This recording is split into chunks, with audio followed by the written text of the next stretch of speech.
أنا الساعة. بشوف كل حاجة بتحصل حوالي، كل ضحكة وكل دمعة وكل همسة سر. بس الناس دايما بتلومني كأني أنا السبب في كل مصيبة بتحصل. يقولوا لي انت اللي اخرتينا. طب ما تصحوا بدري يا جماعة. أنا بشتغل طول الوقت من غير راحة ولا حتى ثانية نوم. ساعات نفسي أبطل شوية وأتفرج على الغروب زيكم. ولما أخيراً يبصلولي تلاقيهم مرعوبين مني.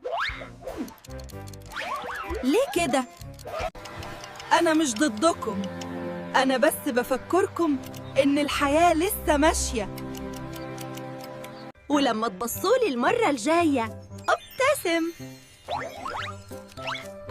أنا والله بعمل اللي علي